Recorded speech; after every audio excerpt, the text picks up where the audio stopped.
Imagine going to a gastroenterologist because, I don't know, you've got severe heartburn. Right, something super common. Yeah. So the physician examines you, writes in your medical chart, and casually notes an issue with your cardia. Which sounds terrifying. Exactly. For a brief second, you're probably thinking you're having a full-blown heart attack. I mean, why is a stomach doctor writing down cardiac terms? It's a great question. Right. Or consider this one.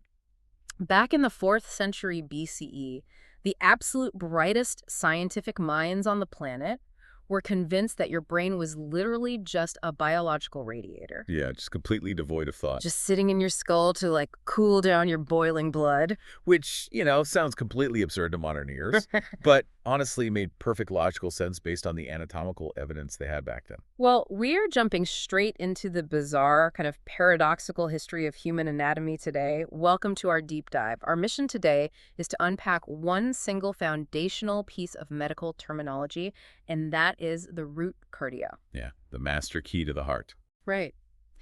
To do this, we're pulling from this fascinating stack of sources. We've got classical historical journals about ancient Greek anatomical debates, the foundational 1895 Nomina Anatomica texts, and this really groundbreaking 1990 cardiology paper from Japan. It's a great mix of sources. Yeah. And we're going to look at how this one linguistic building block functions as the master key for discussing, well, the world's leading cause of death. And we're also going to look at how this terminology is essentially a living linguistic fossil. Oh, I like that phrase, linguistic fossil. Yeah, because the root cardio doesn't just describe, a muscular pump in your chest.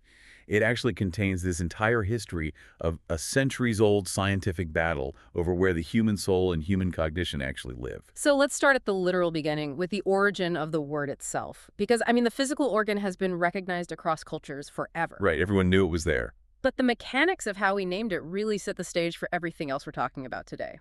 Well, the term comes from the ancient Greek noun cardia, meaning heart.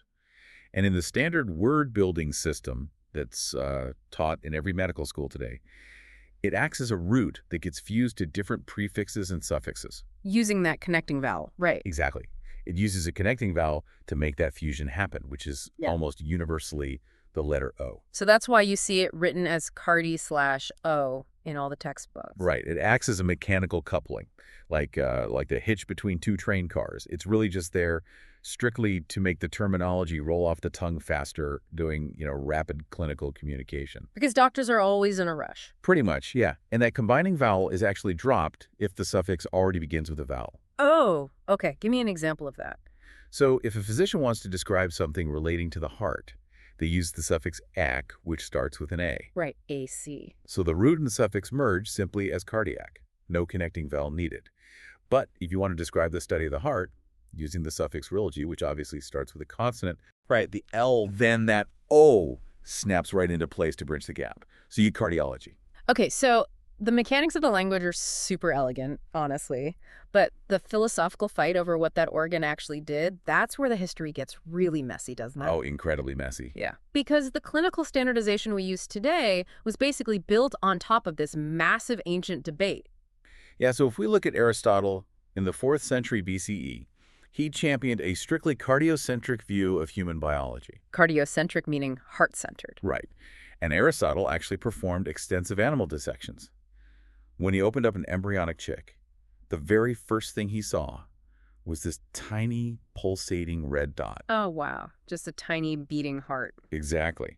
And because the heart was the very first organ to show visible movement and was centrally located and, filled with this life-giving blood, he concluded it had to be the primary seat of intelligence, sensation, and the soul. Which, if you're just looking at a chick embryo, is honestly a really fair guess. But that brings us back to the brain acting as a radiator. That's right. Like, if the heart is this roaring furnace of thought and emotion, that heat has to go somewhere. And Aristotle noticed that the brain was relatively bloodless in his animal dissections, and it actually felt cool to the touch. So he just deduced that its sole biological purpose was to secrete this cooling fluid to regulate the intense heat generated by the heart's metabolic and emotional furnace. I mean, honestly, that is a flawlessly logical deduction based on the limited data he had. Right. He just had the roles completely reversed. Exactly. So who finally called him out on this? Well, he was eventually challenged by the encephalocentric model. so brain-centered, that was championed by early physicians like Alcmaeon of Croton, and then much later Galen of Pergamon in the 2nd century CE. Oh, Galen. He's a huge name in early medicine, right? Massive. Galen was a master anatomist. He actually served as the physician to gladiators. Wow, talk about a gruesome residency. Yeah, it gave him an unprecedented look at human internal trauma. But his most famous proof actually came from vivisections on pigs. Okay, brace yourselves. Yeah, it's a big graphic. But Galen demonstrated that by tying off the recurrent laryngeal nerve, Which is where? it's a nerve connected directly to the brain, not the heart. So by tying that off, the pig would immediately stop squealing. But its heart just kept beating completely normally. Oh, wow. So he literally physically isolated the communication line from the brain to the vocal cord. Exactly. It was undeniable mechanical proof. That cognition and intentional movement actually originate in the skull, not the chest. Right. Galen wins the debate. So Galen wins. The brain gets all the thinking jobs, which is why we have roots like cerebro and neuro for brain stuff. Yep. But here's the thing that is so wild to me. Centuries later, our everyday English idioms completely ignore Galen's victory. They really do. Right. Like, we don't say we learned it by brain. We say we learned it by heart. Yeah. Or you don't say your brain broken after a bad breakup. Exactly. Get heartbroken. So why did the language ignore the science? Well, clinical medical usage was aggressively stripped of all that emotional and cognitive freight, to adapt to Galen's actual anatomical reality. The doctors updated their dictionary. Right, the scientific language moved forward. But cultural idioms, they are deeply, deeply stubborn. They kept the heart right at the emotional center of the human experience. Ah, so that's what you meant by a linguistic fossil. Exactly. The root cardio remains this linguistic fossil of that old Aristotelian theory. We settled the scientific debate in the brain's favor centuries ago, but the echo of that cardiocentric worldview still dictates how we speak about our deepest emotions. That is fascinating. But okay, so with the heart losing its status as the seat of the soul, medical science really had to recategorize it as basically just a machine, right? Pretty much, just a biological pump. And as we get into the 19th and early 20th centuries, cardiology emerges as this highly distinct specialty, and the sheer volume of new anatomical discoveries meant they needed a totally new way to organize all this information. Yeah, because the problem in the late 19th century was just absolute chaos. How so? Well, doctors across Europe were using eponyms, which means naming body parts after themselves, or they were using entirely different regional terms for the exact same valves and blood vessels. Oh, that sounds like a nightmare. So a German anatomist and a French surgeon couldn't even understand each other's medical journals? Barely. It was a mess.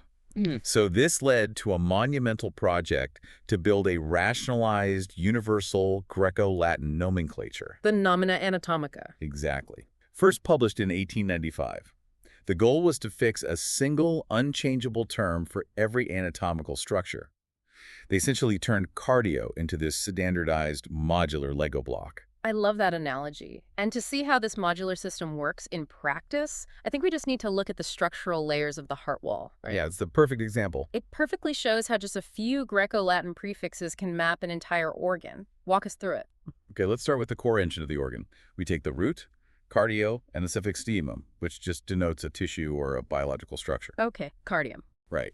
Now, to describe the muscle itself, we attach the prefix myo, meaning muscle, and boom, we get the myocardium. The myocardium, so that's the thick, heavy, muscular wall that physically contracts to pump the blood. Exactly. And it's a highly unique type of muscle, by the way. Really? How so? Well, unlike your biceps or your hamstrings, which, they get tired, they cramp up. Tell me about it.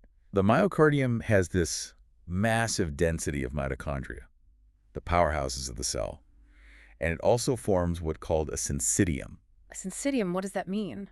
It means the cells are so tightly knit together by these intercalated discs that one single electrical signal causes them all to contract as one unified sheet. Wow, so it fires all at once. Okay, so if the myocardium is the main structural wall, there obviously has to be an interior lining separating that muscle from the actual blood pumping through it, right? Yes, and the prefix endocardium means inside or within. Okay, endocardium. You got it. That's the incredibly smooth inner lining of the heart chambers. It has to be completely frictionless. Because if it's rough, what happens? If it's rough, the turbulent flow of blood can cause deadly clots to form right inside the organ. Yikes. Okay, frictionless is good.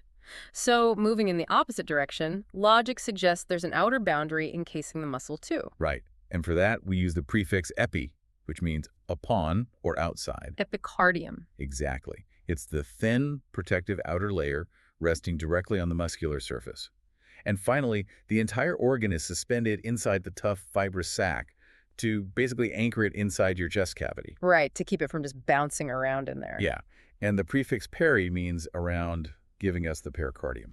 Okay, breaking it down like that paints such a visual architectural blueprint. I'm picturing a house, like the endocardium is the interior wallpaper, right? I like that, yeah. The myocardium is the heavy, load-bearing brick structure. The epicardium is the exterior weatherproofing paint on those bricks. And the pericardium is like the security fence wrapping around the entire property. That is spot on, and that architectural logic is really the genius of that 1895 standardization. Because you can just swap out the roots. Exactly. Those prefixes are endlessly reusable across all of medicine. You see endo, epi, and peri applied to the skin, the bones, the digestive tract. Once you learn the foundational blocks, you basically have the cipher to decode the entire human body. That is so cool. And the terminology also maps how the house, to keep the analogy going, connects to the surrounding neighborhood. Right, because the root cardio rarely operates in total isolation. Right. Like when it's combined with pulmono, meaning lungs, we get the cardiopulmonary system. Exactly. The terminology itself insists that the heart and the lungs are this inseparable physiological loop. Which is why emergency resuscitation is always cardiopulmonary CPR. Right. They function as a single unit. Okay, so we've established the static architecture of the heart, but obviously its main biological purpose is kinetic. It moves. It definitely moves, and that's where the terminology shifts dramatically. From naming physical walls to describing dynamic rates, rhythms, and electrical pathways. Right, the language of the pump in motion. Yeah, so this requires a whole new set of prefixes to describe velocity. The Greek word tachys means swift. By adding the suffix ia, meaning a condition of, we get tachycardia, a swift heart. Tachycardia, got it. And in a clinical setting for a resting adult, this is generally defined as a heart rate exceeding 100 beats per minute. Okay, and the inverse? The inverse uses the prefix brady, derived from the Greek bradies for slow. So bradycardia defines a resting heart rate generally falling below 60 beats per minute. Okay, wait, this is where I have a question. If this terminology is strictly numerical, doesn't that create kind of a weird diagnostic gray area? What do you mean? Well, think about elite endurance athletes, like ultramarathon runners or professional cyclists. They frequently have resting heart rates in the low 40s. Right, their hearts are super efficient. Yeah, so their medical chart will flag them as having bradycardia. And normally, having a cardio diagnosis implies you have a disease. But an athlete with a 45 beat per minute resting heart rate is like the pinnacle of human health. That is a really great point, and it highlights a crucial distinction in clinical terminology. Words like tachycardia and bradycardia are literally just objective mathematical thresholds. They don't inherently mean you're sick. Right. They simply describe the speed of the electrical pacemaking system. Context entirely determines whether that speed is pathological or physiological. Context is key. Totally. The athlete's heart has become so heavily muscled and efficient that it only needs to pump 40 times a minute to supply the body with oxygen. That's a highly beneficial adaptation, not a disease. Okay, context dictates the danger, I get that.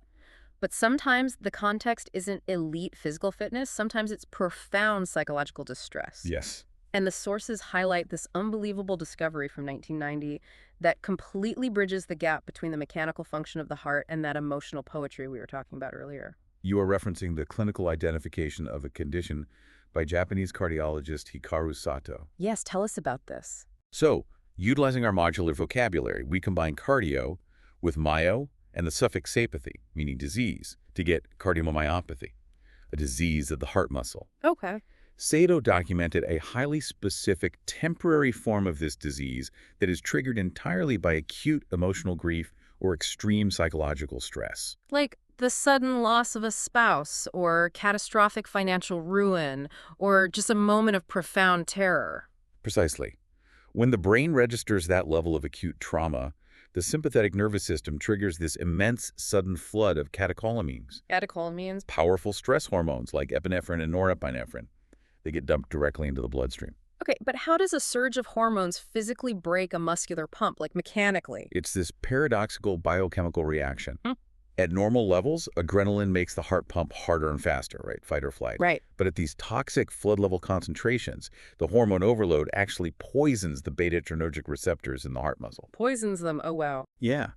It causes the basal and mid portions of the left ventricle to essentially just freeze and stop contracting entirely.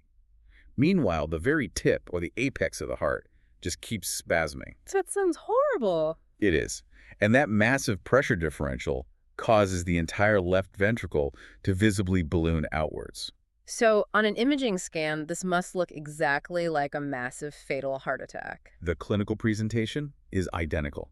The patient comes in experiencing crushing chest pain, shortness of breath, abnormal electrical rhythms. So the doctors must rush them straight to surgery. They do. They rush the patient to the catheterization lab to clear the blocked arteries, and they find absolutely nothing. No blockages at all. None.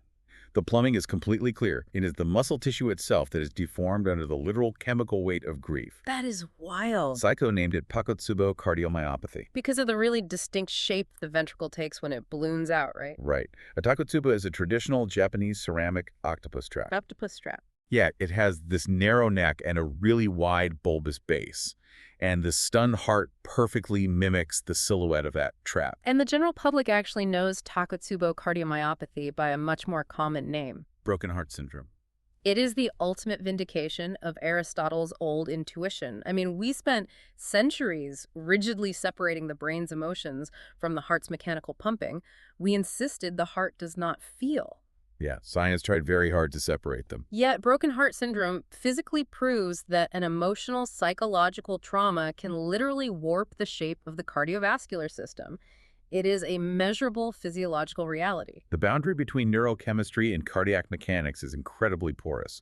The brain translates the grief into hormones, and the heart bears the physical brunt of that translation. And Takotsubo mimics a heart attack perfectly, which really brings us to the most vital application of this vocabulary today. Misunderstanding these medical terms isn't just, an academic failure for med students failing a quiz. No, not at all. It represents a massive, ongoing public health crisis. Precision in language saves time. And in cardiology, time is tissue. Confusion costs lives. And we see this confusion really clearly in the diagnostic tools we use every day. Let's talk about those. Well, the foundational test is the electrocardiogram, built from electro plus cardio plus medicrogram, which denotes a written record or a drawing. So it's literally a drawing of the heart's electricity. Exactly. It's a visual recording of the heart's electrical pacemaking activity, but you will see it abbreviated as both ECG and EKG. Right, and the spelling of electrocardiogram in English obviously uses a C, so the sudden appearance of a K in clinical settings always seems like a typo to me. It's not a typo. The K is a direct nod to the history of the technology. The very first practical electrocardiogram was invented in 1903 by a Dutch physiologist named Willem Einthoven, and he actually won the Nobel Prize in Medicine for it. Okay, wait. 1903. How did his original machine manage to capture an electrical signal from a beating heart without, modern computers? It's actually brilliant. Einthoven invented what's called a string galvanometer. He suspended an incredibly thin, microscopic filament of quartz, coated in silver, directly between the poles of a massive electromagnet. Okay, string between magnets. Got it. Then, the patient's skin was connected to the machine via electrodes placed in actual buckets of salt water. Buckets of salt water. Yep. And the microscopic electrical currents generated by their heartbeat traveled through the silver string. The magnetic field caused the string to twitch in perfect rhythm with the heart. That is wild. And then Einthoven projected a really bright light across that twitching string, casting its shadow onto a moving roll of photographic paper. That is an astonishing piece of engineering for 1903, literally capturing a shadow of electricity. It really was. And the medical literature surrounding his invention was heavily published in German, where the term is spelled electrocardiogram, utilizing the hard K. Ah, there's the K. But why did American and British clinicians keep the German abbreviation EKG instead of just using ECG? For a highly practical, boots-on-the-ground reason. Think about a chaotic hospital environment. Doctors are scrawling orders on clipboards or shouting across noisy emergency rooms. The abbreviation ECG sounds and looks perilously similar to EEG. Oh, an electroencephalogram. Exactly, which is the test used to map brain waves for conditions like epilepsy. By deliberately using that heavy K sound in EKG, physicians created a vital acoustic and visual barrier. It stops a nurse from confusing a critical cardiac test with a neurological one. That is such a brilliant workaround for the limitations of human communication under stress. It really is. But there is actually a much deadlier conflation that happens outside the hospital walls, right? I mean, public health organizations are constantly battling the fact that the general public uses the terms cardiac arrest and a heart attack completely interchangeably. Yes. That conflation is the single most dangerous misunderstanding of medical terminology in the public sphere. The American Heart Association spends millions on awareness campaigns because the immediate bystander response required for those two events is entirely different. The clearest way I've heard this untangled is using a mechanical analogy. Yeah, let's hear it. So, a heart attack, clinically known as a myocardial infarction, is strictly a plumbing problem. An artery supplying the heart becomes blocked by plaque or clot. The word infarction literally means tissue death due to a lack of blood supply. Right. So the pipe is clogged, and the muscle tissue begins to slowly suffocate. But vitally, the electrical pump is still running. The patient is usually awake, talking, and complaining of severe chest pain. Right. The structure is damaged, but the grid is still online. Exactly. Whereas cardiac arrest is a total power grid failure. It's a catastrophic electrical malfunction. Yeah. The heart's organized pacemaking system just suddenly descends into chaos. It's a condition like ventricular fibrillation, where the muscle just quivers uselessly instead of actually executing a coordinated pump. So the mechanical plumbing might be perfectly clear, but without electricity, the pump shuts down instantly. Yeah. Blood flow to the brain drops to zero, and the person collapses unconscious in seconds. Exactly. Now, a heart attack can certainly trigger a cardiac arrest if the dying muscle tissue happens to damage an electrical pathway, but they require vastly different emergency responses. Right. If you call 911 and say someone is having a heart attack, paramedics prepare for a patient who needs oxygen, aspirin, and rapid transport to a surgical lab to unblock a pipe.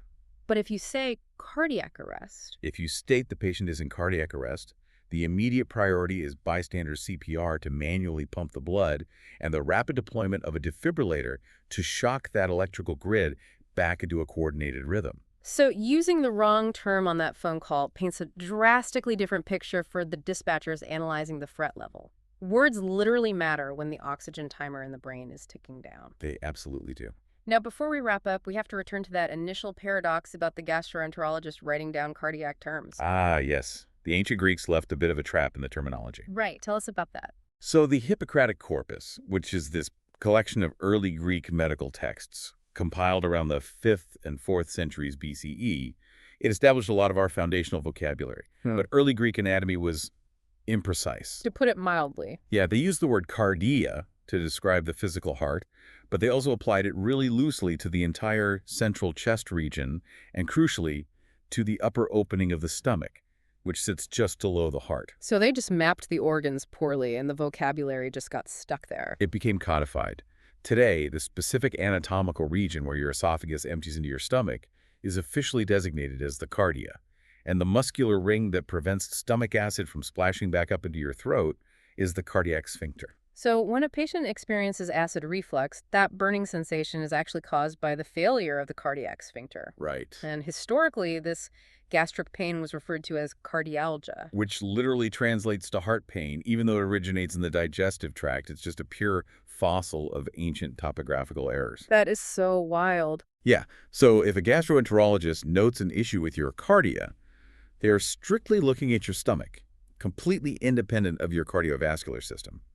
Context and history really dictate the meaning of the prefix. Well, we have traced the architecture of an incredible linguistic system today. I mean, from Aristotle dissecting chicks and believing the brain was a radiator, to Willem Einthoven photographing the shadows of electrical currents in buckets of salt water. It's been quite a journey. We've mapped the structural Lego blocks of the myocardium and unpacked the biochemical storm of Takotsubo octopus traps. And honestly, it matters because cardiovascular disease remains the leading cause of mortality worldwide. Yeah. Every diagnostic conversation regarding blood pressure, cholesterol, arrhythmia, or, emergency interventions relies on this architectural framework we explore today. Understanding the root cardio isn't just an exercise in ancient trivia. No, not at all. It's the necessary linguistic infrastructure you need to interpret medical charts, understand your own bodily functions, and communicate with absolute precision when emergencies actually demand it. Yeah, having that vocabulary really strips away the dread of the unknown in a clinical setting. It gives you, the patient, agency. Right. But there is a really profound lingering thought hidden in the mechanics of broken heart syndrome that I keep coming back to. Yeah. We acknowledge that Galen won the historical debate by proving the brain controls our cognition, reducing the heart to just a highly efficient, unfeeling biological pump. Right. The brain does the feeling, the heart does the pumping. Yet, Takotsubo cardiomyopathy proves that immense emotional trauma instantly and physically resculpts the muscular walls of the heart. The chemical translation of grief is literally powerful enough to stop a syncytium of muscle in its tracks. That's incredible. If a broken heart is a strictly measurable physiological event, it suggests the boundaries between our abstract emotional lives and our physical organs are far more intertwined than our modern, sterilized clinical language is equipped to describe. Really makes you wonder. It does. It leaves you with this question. What else is our anatomy physically manifesting that our vocabulary just hasn't quite caught up to yet?